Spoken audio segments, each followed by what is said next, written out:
आदाब, इस्तकबाल है। आप देख रहे हैं प्राइम डिबेट। मैं हूं आपके साथ अबू हुरैरा। शहरियत कानून, एनआरसी और एनपीआर पर एहतजाज और हंगामा थमने का नाम नहीं ले रहा है। मुल्क के मुख्तलिफ शहरों में हर रोज एहतजाजी मुजाहरों का सिलसिला बदस्तूर जारी है।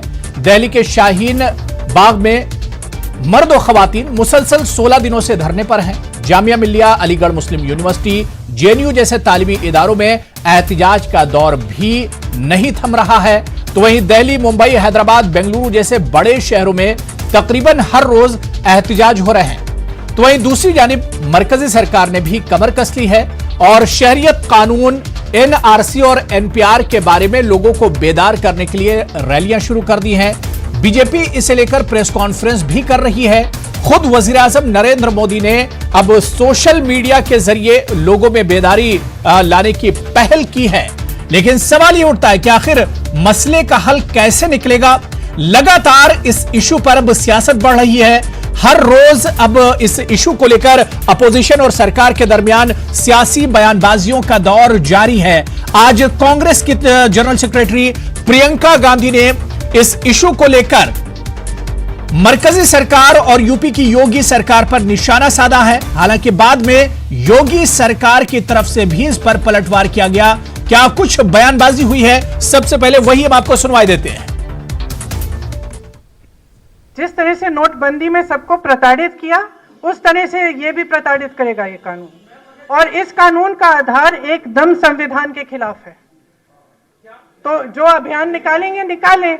आज तमाम विद्यार्थी सड़क पे हैं। विद्यार्थी हैं, पढ़े लिखे बच्चे हैं, वो समझते हैं कि क्या हो रहा है। देखिए, ये वैध नागरिकता का प्रमाण पत्र नहीं है। एनआरसी का वैध नागरिकता के प्रमाण पत्र से कोई ताल्लुक नहीं है। ये बहाना है एनआरसी को लागू करने का। और वैसे भी कांग्रेस के सारे मुख्यमंत्रियों ने कह दिया है कि एनआरसी उनके प्रदेशों में लागू नहीं होगी। आपने ये भी देखा होगा कि तमाम दूसरी पार्टियों ने भी ऐसा ऐलान किया है। तो ये लागू हो ही नहीं सकता, क्योंकि जनता ही नहीं लागू करने देगी। ये हो या एनआरसी हो, एक बात बहुत साफ है, झूठ के झाड़ से सच के पहाड़ को नहीं ढका जा सकता। कुछ लोग जो है वो झूठ के झाड़ से सच के पहाड़ को ढकने की कोशिश कर रहे हैं। वो देश में गुमराही का माहौल पैदा करने की कोशिश कर रहे हैं। एक समाज के वर्ग को में भय और भ्रांति का माहौल पैदा करने की कोशिश कर रहे हैं। उसमें उन्हें सफलता नहीं मिलेगी। प्रधानमंत्री मोदी जी ने, अमित शाह साहब ने बहुत स्पष्ट कहा है कि किसी भी भारतीय नागरिक की नागरिकता पर न सवाल है, न प्रश्न चिन्ह है और न उसे ख़त्म होने का कोई डर है। लेकिन अनफॉर्चुनेटली कल सोनिया जी और आज भी वो अपील करने से ज़्यादा जो है वो लोगों को पीस की अपील के बजाय वो प्रवोक करने वाली अपील करती रही।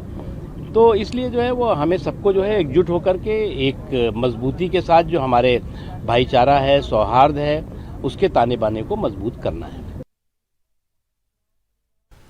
तो सवाल लगातार यही उठ रहा है कि आखिर मसले का हल कैसे निकलेगा, क्योंकि लगातार भरोसा दिलाने की कोशिश की जा रही है मरकजी सरकार की तरफ से, या जितनी बीजेपी की सरकारें हैं उसकी तरफ से एक तरह से भरोसा दिलाने की कोशिश की जा रही है। लेकिन कहीं ना कहीं एतमाद में लोगों को नहीं ले पा रही है मरकजी सरकार। और फिर वही सवाल उठ रहा है कि आखिर अब इस मसले का हल निकलेगा कैसे। लगातार इस पर एहतजाज और मुजाहरे हो रहे हैं। दिल्ली की अगर हम बात करें तो जामिया मिल्लिया के आसपास जो इलाके हैं वहां पर लगातार मर्द और खवातीन एहतजाज पर डटे हुए हैं, एहतजाज कर रहे हैं। सवाल यह उठ रहा है कि आखिर इस हंगामे और एहतजाज से क्या हमारे समाज पर मनफी असरात मुरत्तब नहीं हो रहे हैं?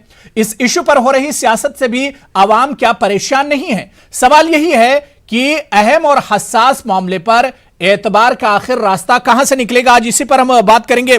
बहुत खास मेहमान मेरे साथ जुड़े हुए हैं। अपने मेहमानों का आपसे तारुफ करा देता हूं। मेरे साथ फहद अहमद हैं, साबिक जनरल सेक्रेटरी हैं, TISS यूनियन के, मुंबई से